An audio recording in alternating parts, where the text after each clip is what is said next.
계속 섬길 수 있는 이유라는 제목으로 함께 말씀 나눠보겠습니다.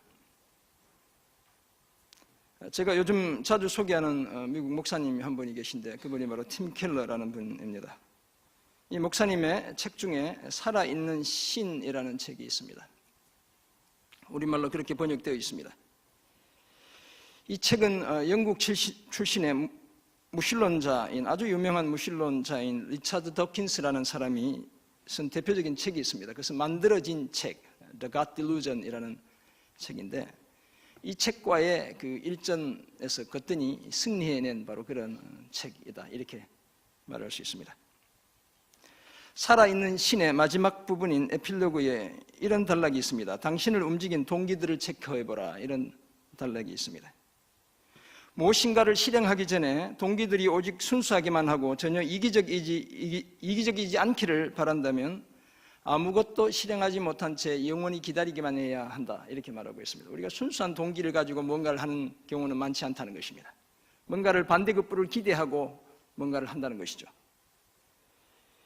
그리고는 무엇이 우리를 행동하도록 부추기는지 동기를 물어보는 것, 이것이 너무나 중요하다라고 말하며 이것은 우리의 신앙의 영역에서도 팀 켈러 목사님에 따르면 마찬가지라고 이야기합니다. 예를 들어 우리가 큰 어려움에 빠져 있고 절실한 필요가 발생하면 그 난관을 헤쳐나가기 위해 도움을 주는 하나님을 찾게 되는 것이죠. 하나님과 같은 영적인 존재를 찾게 되고 예수 믿지 않는 사람들은 이상한 데를 찾아가게 되는 것입니다. 그래서 신앙생활에 열심을 냅니다. 그런데 이런 모습은 자칫하면 하나님을 어떤 존재로 여기는 것이죠? 나의 필요나 채워주는 존재.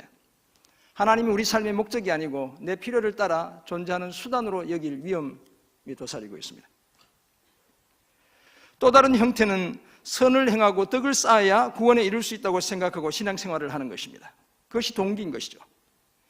이런 사람은 하나님께 무엇인가 해드려야 절박한 내 문제가 해결될 수 있다고 생각합니다. 그렇다면 이것은 성경이 말하는 진정한 믿음이 아니죠. 공로주의라고 이야기하고 일종의 샤머니즘인 것입니다. 이렇게 열심히 빌면 뭔가 이루어질 것처럼 생각하는 것입니다. 이런 사람들은 우리의 기도와 예배와 봉사로 하나님을 통제하려 듭니다. 이런 형태는 어떻게 보면 하나님을 믿는 것이 아니라 오히려 하나님을 악용하는 것이다, 이렇게 말하고 있습니다.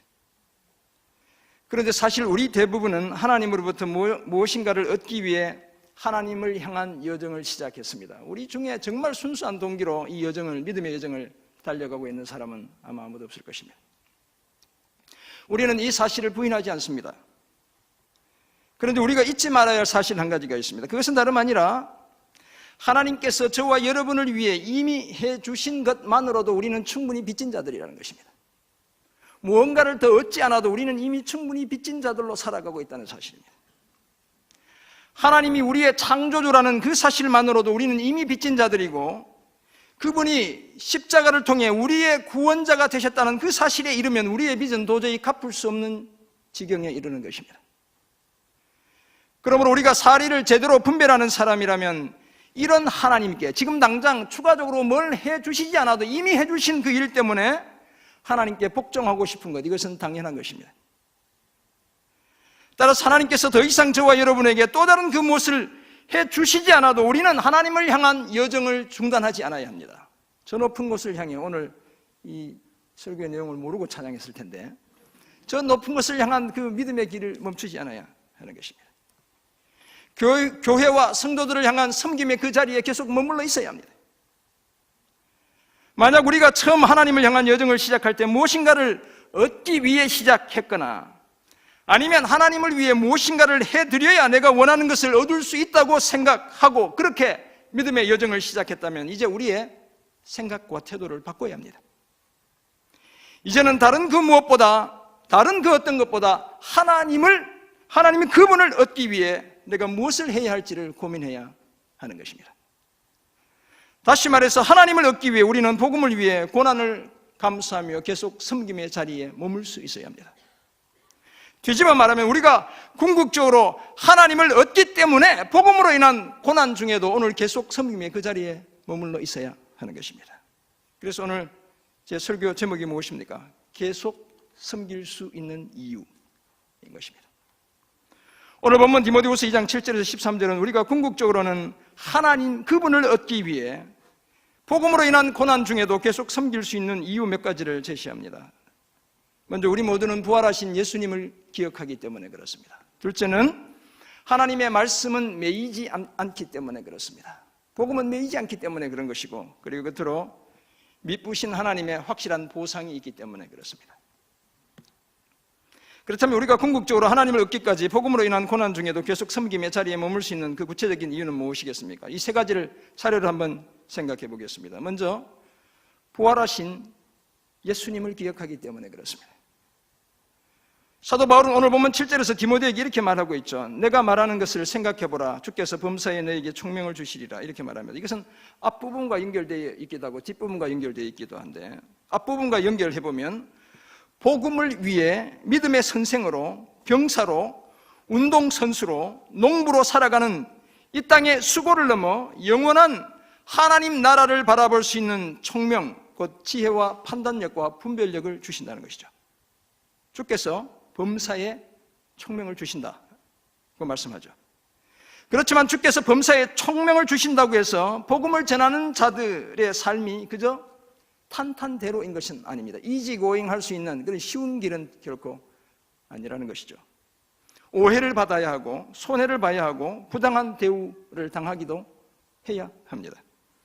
더 큰 고난과 시련이 엄습해 오기도 하는 것입니다. 그러나 오랜 인내의 세월을 거친 사람만이 사람을 낳는 진정한 선생이 되고 적군의 군기를 빼앗는 참된 병사가 되고 결승선을 제일 먼저 통과하는 운동선수가 되며 결실의 계절에 열매를 거두는 진정한 농부가 될 수 있죠. 세상의 상을 얻기 위해서도 그렇게 수고와 희생을 감당하고 인내의 세월을 견뎌야 한다면 하물며 영원한 하늘의 상급 하나님 그분을 얻기 위해서는 얼마나 더 수고하고 희생하며 인내해야 할지는 자명하다고 하겠습니다. 죽는 그날까지 우리는 그 일을 해야 하는 것이죠. 복음 때문에 고난을 받으면서도 계속 섬김의 자리에 머물 수 있기 위해 바울은 8절에서 죽은 자 가운데서 다시 살아나신 예수 그리스도를 기억하라고 당부하고 있습니다. 주님을 기억해야 한다는 것입니다. 그 예수님이야말로 가장 훌륭한 선생님이죠. 온 인류의 스승인 것입니다. 그 예수님은 사망의 세력까지 정복한 가장 탁월한 하나님의 군사예요. 가장 강력한 적을 무찌른 분이 바로 예수님이죠. 순종과 겸손의 법을 따라 십자가의 길을 끝까지 달려가 승리의 면류관을 쓰신 분이 바로 주님이시죠. 마침내 죽은 영혼을 생명으로 인도해서 생명을 수확하는 기쁨을 맛보신 진정한 농부가 바로 주님인 것입니다. 다윗의 씨로 오셔서 죽음에서 부활하신 그 예수님을 기억하면 끝까지 섬김의 자리에 머물 수 있다는 것입니다. 그런데 여기서 예수님이 부활하셨다는 것은 예수님이 그저 영원히 죽음의 지배를 받는 인간이 아니라는 것을 의미하는 것이죠. 로마서 1장 4절에 따르면 예수님은 자신의 부활로 말미암아 능력으로 하나님의 아들로 인정되셨다라고 말씀합니다. 뿐만 아니라 우리의 주, 곧 우리의 주인이 되셨다고도 말씀하고 있습니다. 그분이 예수 그리스도라는 것입니다. 따라서 이 부활은 무엇을 나타내는 것이겠습니까? 예수님의 신성을 나타내는 것이죠. 예수님의 하나님 되심을 나타내는 것입니다. 그렇다면 부활하신 예수님을 기억한다는 것은 예수님의 하나님의 아들 되심을 기억한다는 것입니다. 예수님이 하나님이심을 기억한다는 것입니다. 주님이 하나님이시라면 우리는 섬김의 자리를 끝까지 지키게 되는 것입니다. 또한 예수님은 다윗의 씨, 곧 다윗의 후손이라고 오늘 본문이 말씀하고 있습니다. 8절이 이것은 예수님이 어떤 분이라고 얘기하는 것이겠습니까? 인간이라는 사실을 말씀하고 있습니다. 그토록 고대하던 메시아라는 것입니다. 이새의 줄기에서 나는 한 싹, 그 뿌리에서 나는 한 가지가 바로 다윗의 씨로 오신, 다윗의 후손으로 오신 예수님이라고 이야기하는 것이죠. 마태복음 1장 1절은 이 사실을 강조합니다. 아브라함과 다윗의 자손 예수 그리스도의 계보다 이렇게 말씀하고 있죠. 예수님이 누구의 자손이라고요? 아브라함과 누구? 다윗의 자손이라는 것입니다. 오늘 본문은 다윗의 씨다 이렇게 번역하고 있습니다. 성경에서 거의 20번 가까이 이 사실을 예수님이 다윗의 후손, 다윗의 자손이라는 사실을 신약 성경이 19번이나 언급하고 있어요. 엄청나게 중요한 사실인 것이죠. 요한계시록 22장 16절은 예수님을 다윗의 뿌리이실 뿐만 아니라 다윗의 자손이라고 이야기하기까지 하는 것이죠. 이처럼 예수님은 약속대로 오신 메시아, 곧 인류의 구원자입니다. 사도 바울이 디모데에게 자신이 전한 복음대로 다윗의 씨로 죽은 자 가운데서 다시 살아나신 이 예수님을 기억하라고 말하는 것은 하나님이자 인간으로서 우리의 구원자 되시는 그분을 기억하라는 것입니다. 영원히 우리를 구원해 주시는 그분을 기억하라는 것입니다. 사랑하는 성도 여러분, 복음 때문에 고난을 받으면서도 계속 섬김의 자리에 머물 수 있는 이유가 바로 여기에 있습니다. 고된 신앙의 여정을 멈추지 않을 수 있는 이유가 바로 여기에 있습니다. 다윗의 씨로 오셔서 죽은 자 가운데서 다시 살아나신 그 주님을 우리가 기억하기 때문에 그렇습니다. 부활의 그 주님을 우리가 기억하기 때문에 그렇습니다. 창조주이신 예수님이 우리의 모든 아픔, 그 슬픔을 공감하는 사람이 되셨을 뿐만 아니라 그래서 우리의 구원자가 되셨음을 우리는 기억하기 때문에 그렇습니다. 그리고 이 예수님에 대한 기억을 통해 궁극적으로는 우리가 하나님을 얻게 될 것이기 때문에 그렇습니다. 이 확신 가지고 섬김의 자리에서 힘겨울 때마다 부활하신 예수 그리스도를 기억하고 계속 그 섬김의 자리를 지켜나가는 저와 여러분 모두가 되시기를 주님의 이름으로 축원합니다. 우리가 하나님을 얻기까지 복음으로 인한 고난 중에도 계속 섬김의 자리에 머물 수 있는 두 번째 이유는 저와 여러분은 매인 몸이 되어도 하나님의 말씀은 매이는 법이 없기 때문에 그렇습니다. 무엇을 의미하는지 함께 생각해 보겠습니다. 오늘 본문 9절에서 바울은 자신은 복음을 전하다가 죄인과 같이 매이는 데까지 고난을 받는 처지가 되었다 이렇게 말하고 있죠. 복음으로 말미암아 내가 죄인과 같이 매이는 데까지 고난을 받았으나 이렇게 말씀합니다. 로마에서 첫 번째 이 감옥 생활은 우리가 잘 아는 대로 그냥 가택연금 상태죠. 누구나 자유롭게 만날 수 있는 그 집에서 그런 자유가 보장된 그런 생활이었죠. 그러나 로마에서 아마도 두 번째 투옥되었을 때는 중범죄를 범한 사람처럼 취급을 받아 사슬에 매여 있었습니다. 착고에 매여 있었어요. 감옥 안에서도 함부로 다니지 못하는 그런 메인 존재가 되었다는 거예요. 오늘 사도 바울이 바로 자신을 그렇게 표현하고 있습니다. 그래서 우리가 앞에서 보았지만 1장 17절에서 오네시보로가 부지런히 찾아와 만나 주었다. 이 의미는 어디 있는지 몰라서 찾고 또 찾아가서 억지로 찾아서 겨우 찾아서 만났다 이런 얘기. 우리나라 같으면 어느 감옥에 가 있겠습니까? 제 고향인 청송 가무소에 가 있는 거예요.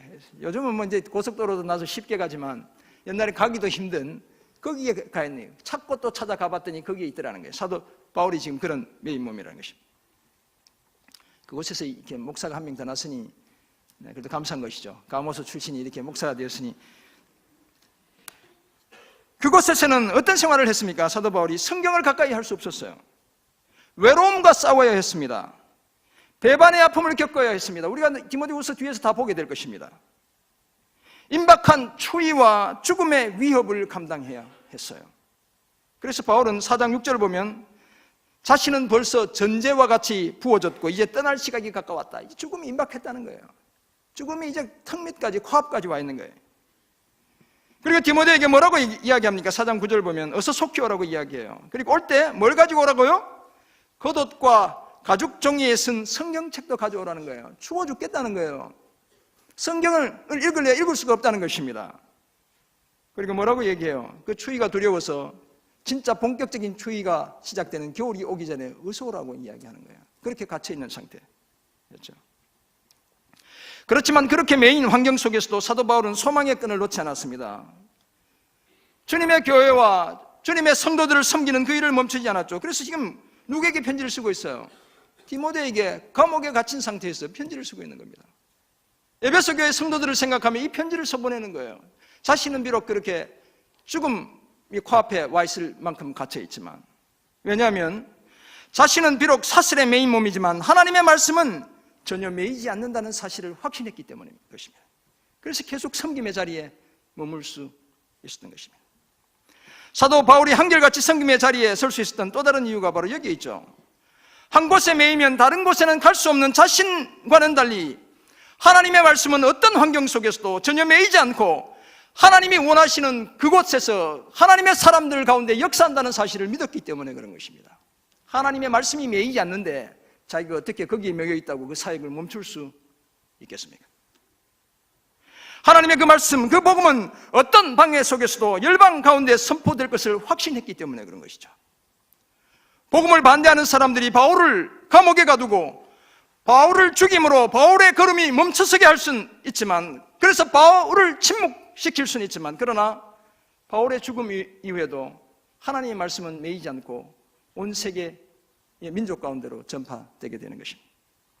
사람들이 바울은 가둘 수 있었지만 하나님의 말씀의 역사는 결코 멈춰 세울 수 없었습니다. 바울은 이것을 확신했기 때문에 계속 섬김의 자리에 머물고 있는 것입니다.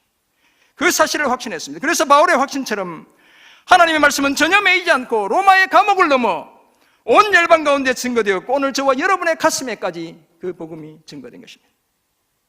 이것이 바로 죄수가 되어 감옥에 매인 몸이었던 사도 바울이 바라보았던 전혀 매이지 않는 하나님의 말씀의 역사, 복음의 역사였습니다.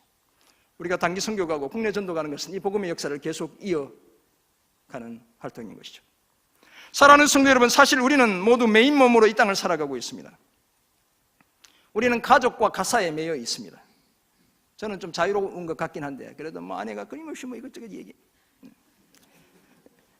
직장과 사업에 여러분들 다 매여 있어요. 때로는 달성해야 할 목표에 매여 있어요. 성과를 내야 이렇게 인센티브도 받고 이렇게 되는 것이죠. 때로는 여가 생활과 취미 생활에 매여 있어요. 그래서 주일날 교회도 못 와요. 골프 좋아하는 남자분들 조심해야 돼요. 자기 사랑과 여러 가지 중독에 매여 살아가고 있습니다. 제가 너무나 사랑하는 교직자분들이 우리 교회에 많이 계세요. 어떤 분이 교직자라고 그랬어요? 교회를 직장으로 삼고 살아가는 자매님들이 교직자라고 제가 말씀드렸죠. 이런 분들은 우리 권사님들, 집사님들이신데 교회에 여러 가지 섬김과 봉사에 매여 있어요. 그래서 놀러 가고 싶어도 못 가고 그냥 훈련받고 섬기고 그냥 날마다 교회에 나와야 돼요. 그래서 요즘 일하시냐고 어떤 집사님한테 물어봤더니 월, 화, 수, 목 다 교회에 나오는데 어디 가서 일하냐고 저한테 이렇게 물으시더라고요. 제가 딱하게 됐지만 감사했어요. 이렇게 섬기는 분들이 계시구나. 그런데 어차피 메인 몸으로 우리가 이 땅을 살아가야 한다면 우리는 할 수만 있다면 다 매여 있잖아요.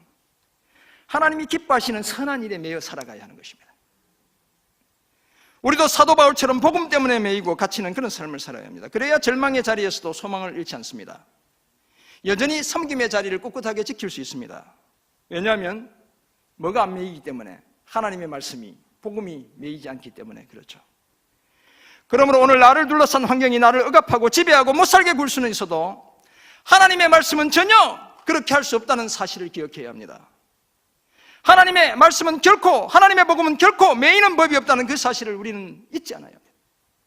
이 사실을 기억하고 마침내 우리의 최후의 목표인 하나님 그분을 얻기까지 복음으로 인한 고난 중에도 계속 섬김의 자리를 지켜나가는 저와 여러분 모두가 되시기를 주님의 이름으로 축원합니다. 아멘 많이 하셨어요. 제가 이렇게 될 줄 믿습니다. 우리가 하나님을 얻기까지 복음으로 인한 고난 중에도 계속 섬김의 자리를 지킬 수 있는 마지막 이유, 오늘 본문이 말씀하는 마지막 이유, 미쁘신 하나님께서 섬김에 대해 확실히 보상해 주시기 때문에 그렇습니다. 하나님의 확실한 보상이 있기 때문에 그런 거예요. 사도 바울은 10절에서 자신이 택함 받은 사람, 곧 자신이 전하는 복음을 듣고 예수를 믿게 된 사람들을 위해 모든 것을 참는데요. 참 대단한 고백을 하고 있습니다. 다시 말해서 투옥되고 형장의 이슬로 사라지는 그 고난, 죽음의 고난까지도 내가 다 참겠다, 이렇게 고백하는 겁니다. 엄청난 고백이에요, 사실. 왜냐하면 택함을 입은 자들이 영원한 영광과 함께 그리스도 안에서 구원을 얻게 되기를 갈망했기 때문에 그렇습니다. 내가 죽어 많은 영혼이 구원받을 수 있다면 나는 기꺼이 그렇게 하겠다는 거예요. 바울은 복음을 전하다가 자신이 죽어 누군가 그리스도 안에서 영광스러운 구원을 얻게 된다면 기꺼이 그 일을 감당하겠다고 그렇게 선언하고 있는 것이죠. 우리가 잘 알지만 골로새서 1장 24절에서는 이렇게 이야기합니다. 성도들을 위해 받는 고난을 기뻐하고 그리스도의 남은 고난을 그의 몸된 교회를 위해 어디에 채운다고요? 내 육체에 채운다고 이야기합니다. 그런 각오로 살아가고 있는 것이죠. 이런 각오가 가능했던 이유가 있죠. 왜냐하면 바울은 평생 복음에 비친 자로 살았기 때문에 그런 것입니다. 갚아도 다 갚을 수 없는 그 복음에 비친 자로 살았기 때문에 그렇습니다. 하나님의 구원의 은혜를 기억하며 자신은 다만 빚을 갚고 있는 것일 뿐이라고 생각했기 때문에 이런 선언, 이런 결단이 가능했던 것이죠. 사도 바울이 이렇게까지 단호하게 자신의 의지를 피력할 수 있었던 또 다른 이유가 오늘 본문 11절에서 13절 사이에 소개되고 있습니다. 자신의 수고와 희생에 대해 미쁘신 하나님께서 갚아주신다는 분명한 확신이 있었기 때문에 그렇습니다. 다시 말해서 자신의 수고와 희생을 통해 궁극적으로는 하나님 그분을 얻게 된다는 확신이 있었기 때문에 가능한 것이죠. 오늘 본문에서 그 확신은 하나님의 미쁘심으로 표현되고 있습니다. 그래서 11절이 뭐라고 시작하고 있습니까? 미쁘다 이 말이여, 믿을만하다, 확실히 믿을만하다, 이 말씀이 이렇게 이야기하는 겁니다. 노래의 시작이다 이렇게 보시면 돼요. 하나님의 미쁘심에 대한 이 확신이 총 4가지로 오늘 본문 속에서 표현되고 있습니다. 처음 2가지는 긍정의 형태로, 나중 2가지는 부정의 형태로 표현되고 있어요. 첫 번째 확신은 주와 함께 죽으면 주와 함께 살아난다는 확신이죠. 부활에 대한 분명한 확신입니다. 장차 살아나는 확신뿐만 아니라 오늘 이미 부활의 능력을 경험하며 살아가고 있다는 그 확신이에요. 두 번째 확신은 오늘 참고 견디면 내일 주와 함께 왕노릇한다. 12절이죠. 참으면 또한 함께 왕노릇할 것이요. 바로 그 확신입니다. 마침내 주님과 함께 통치의 자리에 앉게 된다는 확신이죠. 그래서 계시록 20장 4절, 6절을 보면 우리가 주님과 함께 1000년 동안 왕노릇할 것을 묘사하고 있죠. 사도 바울이 그 확신을 했던 것이죠. 세 번째 확신은 우리가 주를 부인하면 주도 우리를 부인한다는 확신이에요. 부정적인 확신이죠. 일시적인 고난을 피하기 위해 말이나 행동으로 주님을 부인하면 최후 심판의 그 자리에서 주님께서 우리를 모른다고 얘기하신다는 확신. 어떻게 그 확신이 있는데 주님을 부인하고 복음을 배반하며 복음을 떠나 섬김의 자리를 벗어나 그렇게 살아갈 수 있었겠어요? 계속 달려가는 거예요. 그리고 마지막 확신은 우리는 미쁨이 없을지라도 주는 항상 미쁘시고 따라서 주님은 자신을 부인할 수 없다는 이 확신이에요. 하나님이 한번 약속하신 것은 반드시 지킨다는 이 확신이죠. 우리는 이 확신 속에서 소망을 발견하고 위로를 얻게 됩니다. 왜냐하면 우리는 믿을 만하지 못한 존재, 못 믿을 존재들이지만 하나님은 언제나 믿을 수 있는 분이라고 말씀하기 때문에 그렇습니다. 우리는 신실하지 못한 존재들이지만 하나님은 언제나 신실하신 분이라고 말씀하기 때문에 그렇습니다. 우리는 때때로 하나님을 부인하고 배반해도 하나님은 결코 우리를 부인하지 않고 배반하지 않는 분이시라고 말씀하기 때문에 그렇습니다. 더구나 하나님은 절대로 스스로 한 약속을 번복하지 않는 분이시기 때문에 그렇습니다. 그래서 우리가 잘 아는 민수기 23장 19절은 이렇게 말씀하죠. 하나님은 사람이 아니시니 뭘 안 하신다고요? 거짓말을 하지 않으시고 인생이 아니시니 무엇이 없다고요? 후회가 없으시도다. 어찌 그 말씀하신 바를 행하지 않으시며 하신 말씀을 실행하지 않으시랴.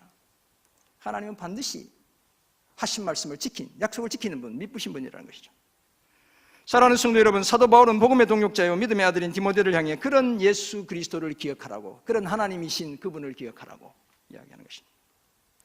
그 예수님을 기억한다면 사역의 현장에서 경험하게 되는 고난과 배반의 아픔 속에서도 그 사역자로서의 길을 결코 포기하지 않을 것이기 때문에 그렇습니다. 그리고 이것은 오늘 저와 여러분에게도 마찬가지입니다. 그때 이 디모데에게만 하는 얘기가 아니라는 것입니다. 오늘 저와 여러분에게 주님이 들려주시는 음성이죠. 미쁘신 주님을 기억하고 우리는 주님과 함께 바울처럼 죽을 각오도 해야 합니다. 복음의 꽃이 피고 생명으로 열매 맺기까지 우리는 끝까지 그 섬기는 일을 포기하지 않아야 합니다. 결코 주를 부인하지 않아야 하고 하나님의 미쁘심을 끝까지 확신해야 합니다. 우리의 섬김에 대해 하나님께서 하나님 자신으로 보상해 주신다는 사실을 우리는 믿어야 합니다. 그래야 우리는 오늘 우리가 서 있는 이 섬김의 자리를 계속 지켜나갈 수 있습니다. 그저 내 힘으로 하려고 하지 마세요, 여러분. 하나님의 약속의 말씀에 근거해서 우리는 이 자리를 지키는 것입니다. 미쁘신 하나님께서 우리의 섬김에 대해 반드시 보상하시기에 우리가 하나님을 얻게 된다는 그 확신 가지고 복음 때문에 당하는 고난 중에도 계속 섬김의 자리를 지켜나가는 저와 여러분 모두가 되시기를 주님의 이름으로 축원합니다. 그렇다면 이제 우리는 어떻게 살아야 되겠습니까? 먼저 예수님을 똑바로 기억해야 돼요. 예수님을 제대로 기억하기 위해서는 예수님이 어떤 분이신지 제대로 알아야 합니다. 그래야 주님을 제대로 기억하게 되는 것이죠. 예수님은 오늘 본문에 따르면 다윗의 씨로 오신 인간입니다. 사람이죠. 그것도 우리의 모든 연약함을 직접 체험하기 위해 다윗의 후손으로 육체를 입고 이 땅에 오신 분입니다. 뿐만 아니라 이 예수님은 어떤 분이십니까? 죽음의 권세를 이기신 하나님입니다. 우리는 예수님이 이런 분이라는 사실을 기억하는 것입니다. 완전한 인간이자 하나님이시며 죄가 전혀 없는 바로 그분이 바로 예수님입니다. 복음을 완성하기 위해 인간의 몸을 입고 이 땅에 오셨고 십자가에 죽임당하셨고 사흘 만에 부활하심으로 우리 모두에게 부활의 능력을 주시는 분이죠. 그렇기 때문에 예수님은 저와 여러분의 구원자고 메시아입니다. 이런 예수님이 오늘도 우리의 삶에 성령으로 찾아오셔서 저와 여러분을 인도해 가고 계신 것이죠. 그러므로 설령 오늘 우리가 가시밭길을 걷고 있어도 너무 괴로워할 필요가 없습니다. 절망의 늪에서 너무 오랫동안 허덕일 필요가 없습니다. 왜냐하면 죽음이라는 절망 속으로 자신을 던진 예수님이 저와 여러분의 소망으로 다시 살아나셨기 때문에 그렇습니다. 그래서 오늘 저와 여러분 모두의 희망이 되셨기 때문에 그렇습니다. 우리는 바로 이 예수님을 기억해야 하는 것입니다. 두 번째 적용점은 복음 때문에 고난당해야 합니다. 우리 중에 혹시 오늘 나는 너무너무 힘들어, 괴로워, 죽을 지경이야, 이 정도까지 힘든 분들이 계시다면 도대체 무엇 때문에 그런지를 점검해야 합니다. 나 자신에게 물어봐야 합니다. 오늘 내가 왜 이렇게 힘이 들까? 네, 물어봐야 되죠. 우리 아내는 제가 힘들다 그러면 당신이 자꾸 일을 벌리니까 힘들지 이렇게 얘기할 것 같아요. 이게 물어봐야 한다는 것이죠. 내 욕심이나 연약함이나 게으름이나 부정직이나 부도덕 때문이라면 어서 빨리 그런 상태에서 벗어나야 하는 것이죠. 그런 상태가 주는 고난에서 벗어나야 하는 것입니다. 그리고 이제는 예수님과 바울처럼 복음 때문에, 교회 때문에 죽어가는 또 다른 영혼 때문에 고난당하는 저와 여러분이 되어야 합니다. 나 자신 때문에 고난당하지 말고 하나님을 위해, 교회를 위해, 우리 주변에 사랑하는 지체들을 위해 고난당하는 그런 저와 여러분이 되어야 합니다. 그래야 미쁘신 하나님이 주시는 보상, 영광과 생명과 통치의 보상을 받을 수 있습니다. 그 무엇보다도 궁극적으로 하나님 그분을 우리가 보상으로 받게 되는 것이죠. 이 사실을 기억하고 이제는 복음 때문에 선한 일을 힘쓰다가 고난당하는 그런 저와 여러분 모두가 되시기를 간절히 소원합니다. 여름철이면 시끄럽게 울어대는 곤충이 하나 있죠. 뭡니까? 매미가 있습니다. 매미. 이 매미를 우습게 보면 안 돼요. 이 매미가 고작 땅 위에서 사는 날수가 얼마게요? 한 30일, 한 달을 산대요. 근데 이 한 달을 살기 위해 땅속에서 기다리는 시간이 얼마일 것 같습니까? 작게는 5년, 7년, 미국 매미는 17년을 기다려야 한대요. 그런데 땅속에서 보내는 긴 암흑기 중에도 매미는 이 심심한 그 흙 속에 살면서도 매미는 여러 번 허물 벗기를 거듭하며 자신의 몸집을 키웁니다. 이제 확실한 매미가 되기 위해 점점 자기를 키우는 거죠. 그리고 마침내 세상으로 나와 우렁차게 맴 사실 맴 이렇게 우는 매미는 많지 않고 이상한 울음들로 다 같이 이렇게 우는데 시끄럽게 울어대죠. 이렇게 우는 매미는 수컷 매미만 울어요. 암컷은 우는 기관이 없어서 울 수 없습니다. 암컷은 새끼를 낳는 일을 하는 것이죠. 이렇게 우는 매미가, 수컷 매미가 우는 이유가 있습니다. 뭐 때문에 울까요? 짝짓기를 위해서 사랑의 세레나데라요. 매미 소리 여러분 시끄럽다고 막 아우 시끄러워 잠 못 자겠어 이렇게 들으면 안 되고, 아 매미가 사랑의 노래를 부르는구나 이렇게 들어야 하는 것이죠. 여러분들에게 사랑의 노래를 그 밤에 잠 못 드는 밤에 들려주는 겁니다. 그렇게 짝짓기를 한 수컷 매미는 곧 죽음을 맞이하게 됩니다. 이 수컷은 불쌍하죠. 우리 집에 남편들이 불쌍하잖아요. 매미도 보니까 불쌍하더라고요. 암컷 매미는 30곳 내지 40곳에 알을 한 번에 5개 내지 10개씩 낳습니다. 이게 자기 종족을 보존하는 지혜로운 방법이죠. 한꺼번에 다 넣지 않고 곳곳에 이렇게. 수컷 매미 하나가 죽어 많게는 400마리의 알이 나오는 거예요. 네. 이처럼 매미가 짧게는 5년, 길게는 17년간 땅에서 짙은 어둠을 견디며 지낼 수 있는 이유가 있죠. 매미가 계속 섬김의 삶을 살 수 있는 이유가 있습니다. 우선은 비록 짧은 한 달이지만 햇빛이 창렬하는 그 한여름의 찬란한 햇빛을 즐길 수 있기 때문이죠. 밝은 그 세상을 비록 짧지만 즐길 수 있기 때문입니다. 그리고 무엇보다도 또 다른 이유는 그렇게 해서 알을 몇 개 남긴다고요? 많으면 400개를 남겨요. 알 400개를 남기고 나 하나가 400명의 매미를 남기고 찬란하게 죽을 수 있기 때문에 그런 것입니다. 자신이 주고 자신을 닮은 수많은 매미들을 이 땅에 남길 수 있기 때문에 그렇습니다. 그래서 매미는 그 인고의 세월 5년, 7년 소수로 산대. 매미는 종족을 지키기 위해 5년, 7년 이렇게 나눌 수 없는 숫자 있죠, 여러분. 11 이렇게 13, 17 이렇게 그 인고의 세월을 거뜬히 견뎌내는 것입니다. 사랑하는 성도 여러분, 매미의 이런 인내를 통해 우리가 배우는 교훈이 있습니다. 그것은 다름 아니라 복음 때문에 당하는 고난 중에도 계속 그 섬김의 자리에, 그 어두침침한 그 자리에 계속 머무는 것입니다. 전혀 빛을 들지 않는 땅속에서 5년, 7년, 17년을 견디는 매미처럼 우리도 인내하며 그 섬김의 자리를 계속 지키는 것입니다. 그래야 무수한 생명을 열매로 얻게 되는 것입니다. 그저 복만 받기 원하는 신앙은 참된 신앙이 아닙니다. 그것은 또 다른 형태의 미신입니다. 우상숭배예요. 하나님을 점치는 분으로 만드는 거예요. 하나님은 돈만 넣으면 그저 원하는 것이 툭 튀어나오는 자판기, 밴딩 머신이 아닙니다. 그냥 얼마 넣고 그냥 툭 누르면 원하는 음료수가 튀어나오게 하는 그런 분이 아니라는 거예요. 하나님은 인격적인 분입니다. 때로는 기쁨을 통해, 때로는 아픔을 통해 우리를 성숙시켜 가시는 그런 분이시죠. 그러므로 이제 우리의 고난을 한 단계 업그레이드 해야 합니다. 예수님처럼, 바울처럼 다른 사람의 영광스러운 구원을 위해 고난당하는 그런 저와 여러분이 되어야 합니다. 복음 때문에, 주님의 몸된 교회 때문에 고난당해야 합니다. 그리고 그 고난을 통해 생명을 열매로 맺어야 합니다. 여러분, 쿠폰 사라고 하시니까 너무 고통스럽죠? 주님의 교회를 위해 쿠폰을 사야 하는 것입니다. 그렇게 고난을 당해봐야 하는 것이죠. 그렇다고 해서 또 뭐 사라고 그래, 교회 안 나와야지, 이렇게 하지 마시고 제발 오늘 말씀 듣고 실천하시기 바랍니다. 그 고난을 통해 생명을 열매로 맺게 되는 것입니다. 더구나 오늘 말씀에 따르면 고난 중에도 그렇게 인내하며 섬길 수 있는 이유가 있습니다. 다윗의 후손이자 죽음에서 부활하신 예수님을 기억하기 때문에 그렇습니다. 우리는 비록 늘 매인 몸으로 살아가지만 하나님의 말씀, 그 복음은 전혀 매이지 않기 때문에 그렇습니다. 우리는 믿을 만하지 못하지만 하나님은 언제나 믿을 수 있는 분이시기 때문에 그렇습니다. 그래서 인내하며 섬긴 우리를 확실하게 보상해 주실 것을 믿기 때문에 그렇습니다. 하나님 자신을 우리에게 주실 것을, 우리가 하나님을 얻게 해 주실 것을 믿기 때문에 그렇습니다. 이 사실을 기억하고 오늘 우리 각자가 보냄을 받은 그 자리에서 계속 섬김을 이어가 복음의 꽃이 활짝 피게 하는, 생명으로 열매 맺게 하는, 그래서 마침내 우리의 가장 소중한 보배 되시는 하나님 그분을 얻게 되는 저와 여러분 모두가 되시기를 주님의 이름으로 축원합니다. 아멘. 기도하겠습니다. 하나님 아버지, 우리에게 주신 귀한 말씀 기억합니다. 주님, 이렇게 섬겨도 또 이 목사가 더 섬겨라고 이야기해서 부담스러워하는 우리 권사님들, 집사님들, 우리 장로님들, 주님 위로해 주시고 우리의 이 섬김의 끝에 우리의 가장 소중한 보배 되시는 하나님을 얻게 되는, 주님을 얻게 되는, 주님의 그 영광의 자리에 참여하게 되는 저희 모두 되도록 은혜 내려 주옵소서. 서로 사랑하며 격려해서 우리 교회 정말 아름다운 공동체로 함께 세워가는 주님의 사람들 다 되게 하여 주옵소서. 감사드리며 축복하며 살아계신 예수 그리스도의 이름으로 기도드립니다. 아멘.